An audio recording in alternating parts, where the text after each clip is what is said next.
The 23rd of April 2017, the Kodinad estate in Ooty was the controversial tea estate of the late Tamil Nadu Chief Minister Puratchi Thalaiva Jayaram Jayalalitha. It was once said to be the pseudo-secretariat during her tenure and was her favourite retreat. The sprawling estate of over 900 acres is now under police and media scrutiny after a security guard named Om Bahadur was found brutally murdered here under mysterious circumstances. The police FIR and charge sheet says Om Bahadur was killed by a gang attempting to ransack the estate bungalow. And what was ransacked? The police said a few costly watches and a crystal paperweight were missing. Only the paperweight has been recovered until now. But it seems unlikely that someone would break into an estate as important as a late chief minister's residence only to steal a few watches. Perhaps the police's version is questionable. Why would the state authorities want to have such a position on the matter? Soon after the investigation started, a series of bizarre incidents shrouded the plot of this robbery. With doubt and suspicion, our team at India Head will now reveal the buried truth behind this fiasco. Our team set out to uncover the facts and got a crucial lead from the Coimbatore jail. 5 persons connected with the mysterious Kodinad estate robbery case died under unnatural circumstances. After a few days of this robbery cum murder, Kanak Raj, the prime suspect, was killed in a road accident in Attur. Within few hours, KV Sayan, the next suspect too, met with an accident. His wife and 5-year-old daughter died on the spot. But Sayan survived this insidious plot and lives on with serious injuries. In another turn of events, Dinesh, the CCTV operator of the Kodinad estate, killed himself 2 months later, adding to the enigma surrounding the case. Now I am seeking the residence of KV Sayan. He is the accused number 2 in the controversial Kodinad murder case. It is owned by Jayalalitha, the former Chief Minister of Tamil Nadu.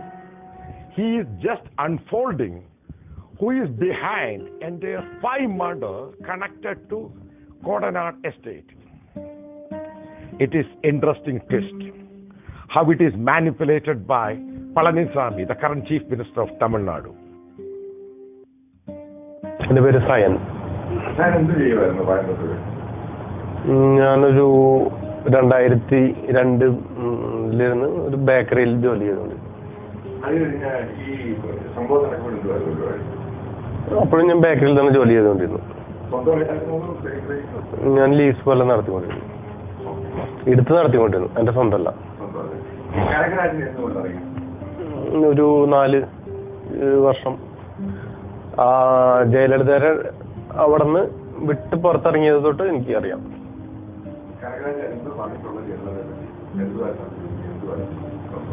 ശശികലയുടെ ഡ്രൈവറായിരുന്നു എന്ന് എന്നോട് പറഞ്ഞത്. ജയലളിതയ്ക്ക് ആളില്ലെങ്കിൽ ഓടിക്കും, full and full ശശികലയ്ക്ക് വേണ്ടിയാണ് ഓടിച്ചിരുന്നത്. അവരെ care ഓഫിലാണ് ഉള്ളിൽ കയറിയത്. എൻ്റെ ഒരു ഫ്രണ്ട്, ഒരു എഞ്ചിനീയർ ഉണ്ട്, അയാൾ മുഖേന ഞാൻ ഇവനെ പരിചയപ്പെട്ടു മദ്രാസിൽ വെച്ച്.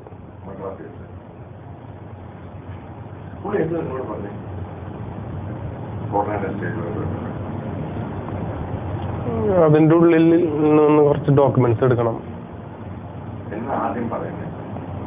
അത് ജയലളിത അപ്പോൾ ആശുപത്രിയിൽ ഇപ്പോൾ ഒരു 75 ദിവസം ചികിത്സയിലുണ്ടായിരുന്നല്ലോ, മരിക്കുന്നതിന് തൊട്ട് മുന്നേ. ആ സമയത്ത് അപ്പോളെ എന്നോട് പറഞ്ഞതാ, ഒരു ജനുവരി ഫെബ്രുവരി ആ ടൈമിൽ എന്നോട് പറഞ്ഞിട്ടുള്ളത്.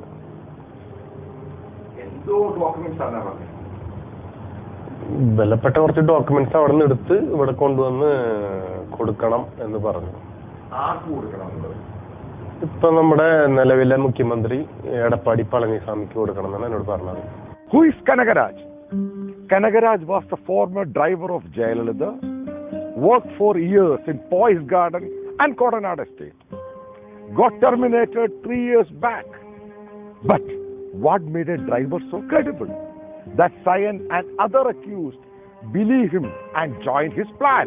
Kanagaraj എൻ്റെ ഓണറിന്റെ ഫ്രണ്ട് ഒരു എഞ്ചിനീയർ ഉണ്ട്. അവർ രണ്ടുപേരും മൂലം ഉള്ള പരിചയം. പഴനിസ്വാമി CM ആയതിൻ്റെ ഏതാനും ദിവസങ്ങളിൽ കനകരാജ് അവിടെ പോയിരുന്നു. അയാളെ കണ്ടിരുന്നു. അയാൾക്കൊരു ഷാൾ ഇട്ട് കൊടുത്തിട്ട് ഉള്ള ഫോട്ടോ എനിക്ക് വാട്സപ്പിൽ അയച്ചു തന്നിരുന്നു. പിന്നെ ചെങ്കോട്ടയൻ എന്നൊരു മിനിസ്റ്റർ ഉണ്ടല്ലോ, അയാളെയും പളനിസ്വാമിനെ രണ്ടുപേരും കണ്ട് അവർക്ക് ഷാൾ ഇട്ടിട്ട് അതിൻ്റെ ഫോട്ടോ എനിക്ക് അയച്ചു തന്നിരുന്നു. പിന്നെ ഇവർ രണ്ടുപേരും ഒരേ നാട്ടുകാരാണ്, ഒരേ കുലദൈവത്തിനെ തൊഴുന്ന ആൾക്കാരാണ്, ഒരേ കമ്മ്യൂണിറ്റിയിലുള്ള ആൾക്കാരാണ്. How Kanagaraj and Sayan lured all other accused in their notorious plan. They did it by simply telling them that money and jewelry worth rupees 2,000 crores is hidden inside the Kodanad estate. And by doing this, they ensured that if anything went out of control during the execution, the motive behind this plot will be just the greed of money. അവിടെ പോയി അവിടെ കുറച്ച് ഡോക്യുമെന്റുകളുണ്ട്, അതെടുക്കണം. അതെടുത്ത് കൊടുക്കാനായിട്ട് തമിഴ്നാട്ടിൽ നിന്നുള്ള ആരും വേണ്ട, കേരളത്തിൽ നിന്നുള്ള കുറച്ച് ആളുകളെ സെറ്റ് ചെയ്യാൻ പറഞ്ഞു. അതിന് 5 കോടി രൂപ എന്തോ കിട്ടുന്ന പറഞ്ഞത്. കൊടുക്കണം. ഞാനപ്പോ അതിന് ബാക്കി ഇവിടെ കേരളത്തിൽ നിന്ന് ആൾക്കാരെ ഞാൻ അറേഞ്ച് ചെയ്തതിന് വേണ്ടി അറേഞ്ച് ചെയ്ത് ഞങ്ങള് അതിനെ ഒരു കോർഡിനേറ്റ് ചെയ്ത് ഞങ്ങള് ഊട്ടിയിൽ പോയി. എന്നിട്ട് ഞങ്ങൾ ഒരുമിച്ച് അങ്ങോട്ട് പോയി. എന്നെ ഇവിടെ നിന്ന് കൊണ്ടുപോകുന്നത് 2000 കോടി രൂപയുണ്ട്. അതടിക്കാൻ അപ്പൊ പറഞ്ഞു, വ്യക്തമായിട്ട് ചോദിച്ചപ്പോ പറഞ്ഞു അവിടെ ഞാൻ ചോദിച്ചു, ഈ 2000 കോടി രൂപ അടിക്കാൻ ഒരു ഇന്നോവ എൻഡവറും കൊണ്ടുപോരാൻ പറ്റുമോ എന്ന് ചോദിച്ചു. ഞാൻ വ്യക്തമായിട്ട് ചോദിച്ചപ്പോൾ നേരത്തെ അറിയുന്ന കാര്യം പറഞ്ഞു. അവരോട് ഇങ്ങനെ സ്വാമിയോട് ഇങ്ങനെ പൈസയുടെ കാര്യമാണ് പറഞ്ഞത്. ഞാൻ തന്നെ അപ്പോൾ ഇവനെ ബ്ലോക്ക് ചെയ്തു. പൈസയുടെ പല ദിക്കുന്നുള്ള ആൾക്കാരാണ്. ഈ ജംഷീറിനെയോ ഈ ജിതിനെയോ ഞാൻ അറിയില്ല, സതീശൻ മാത്രമേ അറിയൂ, സതീശനും ദീപു. അല്ല മനോജ്, എന്റെ ചോദ്യം അതല്ല. സായൻ മനോജിനോട് പറഞ്ഞോ ഇത് കനകരാജ ആർക്ക് വേണ്ടിയാ ചെയ്യുന്നതെന്ന്? പറഞ്ഞു. എങ്ങനെയാ പറഞ്ഞത്? ഞാൻ ചോദിച്ചു, ഇത് ആർക്ക് വേണ്ടിയാണ്, എന്തിനാണ് ചോദിച്ചപ്പോൾ പറഞ്ഞു, ഇത് വേറെ കേസുകളോ കാര്യങ്ങളൊന്നും ഉണ്ടാവില്ല, ഇതിന്റെ പിന്നിൽ അങ്ങനെ വലിയൊരു ടീമാണ്. പിന്നെ തമിഴ്നാട്ടിലെ ഇപ്പോഴത്തെ നിലവിലുള്ള മുഖ്യമന്ത്രി എടപ്പാടി പഴനിസ്വാമി പറഞ്ഞിട്ടാണ് ആൾക്ക് വേണ്ടിയാണ് ഇത് ചെയ്യുന്നത്. Manoj, the third accused, also known as Walayar Manoj, was chosen as the hitman for the team. He professes that he knew the real plot of the robbery. But did he? ഉച്ചയ്ക്ക് മുൻപ് ഒരു 10-11 മണിയോട് കൂടി അവിടെ ചെന്നു. Correct റൂട്ടൊക്കെ കാണിച്ചു തന്നു. ഇത്ര ഗേറ്റ്, 2 സെക്യൂരിറ്റി ഉണ്ടാവും അവിടെ. എസ്റ്റേറ്റിൽ പോയിട്ട് അവിടെ നിന്ന് ഞാനും ജംഷീറും സായാനും കനകരാജും കൂടിയാണ് ബംഗ്ലാവിനകത്ത് കയറുന്നത്. മറ്റുള്ളവർക്ക് പുറത്തായിരുന്നു, എസ്റ്റേറ്റ് മിച്ചത്തായിരുന്നു. ജംഷീറിന് അറിയില്ല എന്തിനാ കയറണമെന്ന്. പക്ഷെ മനോജിന് അറിയാമായിരുന്നു. എന്തറിയായിരുന്നു? സൈൻ പറഞ്ഞിട്ടുള്ളൊരു അറിവ്. അവിടെ നിന്ന് കുറച്ച് ഡോക്യുമെന്റ്സുകൾ എടുക്കാണ്ട് അങ്ങനെയാണ് കനകരാജുവിനോട് പറഞ്ഞിട്ടുള്ളത്. പക്ഷെ എന്നോട് വരെ അവിടെ ചെന്നപ്പോൾ പറഞ്ഞു പൈസയുടെ കാര്യമാണ് പറഞ്ഞത്, 2000 കോടി രൂപ. ഞാനോട് ചോദിച്ചപ്പോൾ എന്നോട് സത്യം പറഞ്ഞു, അത് നേരത്തെ പരിചയക്കാരാണ്, അത് മറ്റുള്ളവർക്ക് ആർക്കും അറിയില്ലേ? പറയാം, അപ്പോൾ പലവർക്കും അറിയാം. ഞങ്ങൾ ഇത് അകന്നൊരു ബന്ധുക്കൾ ഇവിടെ നേരത്തെ ഇവർക്ക് ആർക്കും അറിയില്ല, എന്നെ കണക്ട് ചെയ്ത ബിജിന് പോലും അറിയില്ല. എന്നിട്ട് നിങ്ങൾ എങ്ങനെ അതിൻ്റെ അകത്ത് കയറിയത്? അകത്ത് കയറിയതിനു ശേഷം കനകരാജാണ് ചെറിയ സെൽഫുകളും ഓരോന്നും തുറന്നത്. ഇത്രയൊക്കെ കാണാണ്ടായിരുന്നു. പേപ്പേഴ്സ് എടുത്തു. വേറെ എന്തെങ്കിലും കിട്ടിയെന്നറിയില്ല. ഞങ്ങൾ നോക്കണത് 2000 കോടി രൂപ. 2000 കോടി രൂപ പറഞ്ഞ് ധരിപ്പിച്ചിട്ടുള്ളത് ഈ കാർട്ടൂണിൽ പറ്റുന്നില്ല, 3 കോടി ചെയ്യുന്നുണ്ടാവും ഒരു ബോക്സിൽ. 2000 നോക്കണം. പുതിയതാണോന്ന് ചോദിച്ചപ്പോൾ പുതിയതാണ്, പഴയ നോട്ട് മാറ്റിയതാണെന്ന് പറഞ്ഞു. മറ്റുള്ളവരെ മുന്നിൽ വെച്ച് ചോദിച്ചപ്പോൾ എന്നോട് സത്യം സൈൻ പറഞ്ഞിരുന്നു. അപ്പൊ കനകരാജ് എന്ത് ചെയ്തിട്ടിരിക്കുന്ന സമയത്ത് കനകരാജ് സെൽഫൊക്കെ തുറന്നു നോക്കണം. 2000 കോടി രൂപ അതിൽ വെക്കില്ലല്ലോ, മനസ്സിലാക്കാനുള്ള ബുദ്ധി മറ്റവരുണ്ടായിരുന്നില്ലേ. 2000 കോടി വലിയ ബംഗ്ലാവല്ലേ. ഞാനും ഇതൊക്കെ 1000 കോടി രൂപ തപ്പിക്കൊണ്ടിരിക്കും. കുറെ കഴിയുമ്പോൾ കുറച്ച് സാധനങ്ങൾ എടുത്ത് അവിടെ സ്ഥലം കഴിഞ്ഞിരിക്കും. It might seem that Kanagaraj had meticulously planned and executed the whole robbery all by himself. But the fact that CCTVs operating across the 900 acres estate were switched off. And the security was also weak on that very night. It is a clear indication of a dark and a powerful hand behind. ഞങ്ങളുടെ duty ഈ 2 സെക്യൂരിറ്റികളെ ബന്ദിയാക്കുക, അവനവിടേക്ക് കയറാനുള്ള സൗകര്യം ചെയ്തു കൊടുക്കുക. പക്ഷെ അതിൽ അവൻ clear ആയിട്ട് പറയുന്നു, ഈ ജനവാതിലുകൾക്കൊന്നിനും യാതൊരുവിധ അഴികളോ ഒന്നുമില്ല, ജസ്റ്റ് ഗ്ലാസ് മാത്രമേ ഉള്ളൂ, അത് പൊട്ടിച്ചാൽ ഡയറക്റ്റ് അങ്ങനെ ഉള്ളിലേക്ക് പോവാം.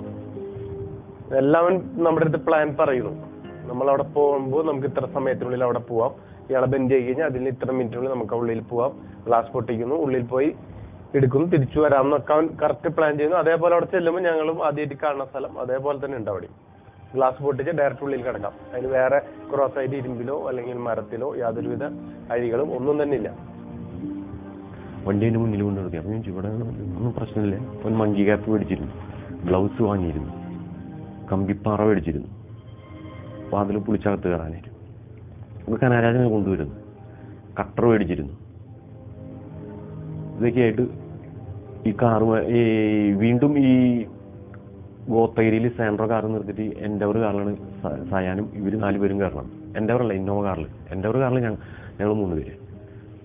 അപ്പോൾ ഞാൻ ചോദിച്ചു, ഇതിനകത്ത് പട്ടിയുണ്ടോ നായുണ്ടോയെന്ന് വെച്ചു. നായൊന്നുമില്ല. ക്യാമറ ഉണ്ടോയെന്ന് വെച്ചപ്പോൾ പറഞ്ഞു, ക്യാമറകളൊക്കെ ഉണ്ട്, ഒന്നും വർക്കാവില്ല ഈ രാത്രി. പകലും പറഞ്ഞിരുന്നു, അപ്പോഴും പറഞ്ഞിരുന്നു, വീണ്ടും പറഞ്ഞിരുന്നു. അവിടെ ചെന്ന് കണ്ടപ്പോൾ ഈ ഗേറ്റിന് മുമ്പിൽ വെച്ച് പലവരും ഈ ബംഗ്ലാവ് കണ്ടപ്പോൾ പകൽ വരാത്തവർ നടക്കില്ല, ഞങ്ങളില്ല എന്ന് പറഞ്ഞു. ഞാൻ ചോദിച്ചപ്പോൾ എന്നോട് പറഞ്ഞത് 28 ക്യാമറ അവിടെ ഉണ്ട്, എല്ലാ ക്യാമറകളും ഓഫാണെന്നാണ് പറഞ്ഞത്. അതെ, എല്ലാം ഓഫിലുണ്ടായിരിക്കും, നമ്മൾ പോകുമ്പോൾ ഒരുവിധ എവിഡൻസ് ഉണ്ടാവില്ല പറഞ്ഞു.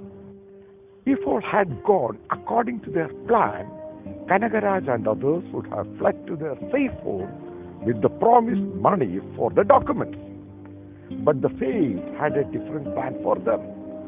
This triggered the real conspirators behind the scene, put the things to an end. Starting with murders of Kanagaraj, Sayan's wife, his kid, and finally orchestrating the suicide of Dinesh, the CCTV operator of Kodanad Estate. V.K. Bojan. இப்போ இவர் இறந்து இப்போ எவ்வளோ நாள் ஆச்சு? 1.5 வருஷம் ஆச்சு. அவர் அங்கே என்ன வேலை பார்த்துட்டு இருந்தாரு? கம்ப்யூட்டர். இந்த கம்ப்யூட்டரு அப்புறம் சிசிடிவி எல்லாம் அவர் தான் பார்த்துட்டு இருந்தாரு. அவர் தான் பார்த்துட்டு. அப்படி ஒரு வாட்டி சொல்றீங்களா? கம்ப்யூட்டர் சிசிடிவி எல்லாம் ஒரு வாட்டி சொல்றீங்களா? சரி சொல்லுங்க. கம்ப்யூட்டர் சிசிடிவி அவர் பார்த்துட்டு இருந்தாரு. எத்தனை வருஷமா வேலை பார்த்துட்டு இருந்தாரு? 7 வருஷம். அப்புறம் இறந்ததுக்கப்புறம் அவங்க எஸ்டேட்ல இருந்தாலும் யாராவது வந்தாங்களா, என்ன பேசினாங்க? ஒன்றும் பேசலைங்க, இங்கே வரலைங்க, நாங்கள் தான் அங்கே போய் கேட்டுட்டு இருந்தோம். அவங்களுக்கு கிடைக்க வேண்டியெல்லாம் எதுவும் கிடைக்கலைங்க. அப்புறம் போலீஸ் என்கொயரி என்னாச்சு? போலீஸ் என்கொயரி வந்து அவங்க வந்ததோட லாஸ்ட், அப்புறம் மறுபடியும் என்கொயரிலாம் ஒன்றும் வரலைங்க. உங்களுக்கு இன்னும் ஏதாச்சும் சந்தேகம் அப்படி ஏதாச்சும்? சந்தேகம் திடீர்னு என்னன்னு நமக்கே ஒன்றும் புரியலைங்க. இவங்க கட்சிக்காரங்க மற்றவங்கிட்டலாம் கேட்டு அவங்க ஏதாவது பண்றாங்க. அவரு ஆபீஸ்க்கு வர சொல்றாங்க, கட்சி ஆபீஸ்க்கு வாங்க நான் பண்ணி தர்றேன் அப்படின்னு சொல்றாங்க. நம்ம இந்த சூழ்நிலையில அங்கெல்லாம் போய் காசுக்கு என்னமோ காசுக்கு தான் வந்த மாதிரி அவங்க பேசிக்கவங்க தான், நாங்கள் அதெல்லாம் போகல. அப்புறம் அந்த இதை பத்தி நிறைய பேசிக்கிறாங்க இல்லையா, அந்த கொள்ளை கும்பல் ஏதோ பூந்தப்பெல்லாம் அவர் எங்க இருந்தார்? அப்போ அவரும் அப்பா இந்த ஹாஸ்பிட்டலுக்கு போயிட்டு வந்தார். ஹாஸ்பிட்டல்ல தான் இருந்தார். ஹாஸ்பிட்டலுக்கு போயிட்டு வந்துரு, அன்னைக்கு வரல, வேலைக்கு போகலைங்க அன்னைக்கு. அவரு அந்த இதை பத்தி எல்லாம் அந்த அங்க நடக்கிற விஷயத்த பத்தி எல்லாம் உங்ககிட்ட எல்லாம் பேச மாட்டாங்க. அங்க பேச மாட்டாங்க. எல்லாம் அவரே சீக்கிரட்டா இருப்பாரு. அவரே சீக்கிரட்டா வைங்க. நாங்கள் ஃபோன் கால் கூட அவர் கேட்டுதான் மிஸ் கால் விட்டு ஃபோன் கால் பண்ணதான் நாங்கள் பேசுவோம். அங்க நடந்த விஷயத்தை பத்தி வேற என்ன சொல்லியிருக்காரு உங்ககிட்ட? அந்த நடந்த விஷயத்தை பத்தி ஒன்றும் சொல்ல. அவர் வந்து அது எப்படி நடந்துச்சுன்னு தெரியல, அதனால நான் அங்க இருக்கிற சீக்கிரட்டை ஒன்றும் நமக்கு சொல்றது. The papers, documents, CDs, pen drives and hard disks that were robbed from the Kodanad estate must certainly contain data that is immensely valuable to someone. Jayalalitha used this leash to bend her cauteries and the other verticals of AIDMK. The possession of this information likely helped Jayalalitha to control not just the party, but the state of Tamil Nadu for more than 15 years. Stealing this information would mean stealing her source of power. When Edappadi Palaniswamy plotted and got hold of the data, he carved a path to becoming the Chief Minister of Tamil Nadu and is the ultimate power in the state. According to KV Sayan, Kanagaraj was continuously forced to execute the plot while Jayalalitha was admitted in Apollo Hospital, Chennai, which was then followed by her questionable demise. This certainly raised $1 million question. Has Jayalalitha died an unnatural death? We are trying to put all such facts out in public domain so that the real conspirators are booked and punished, and the justice must prevail.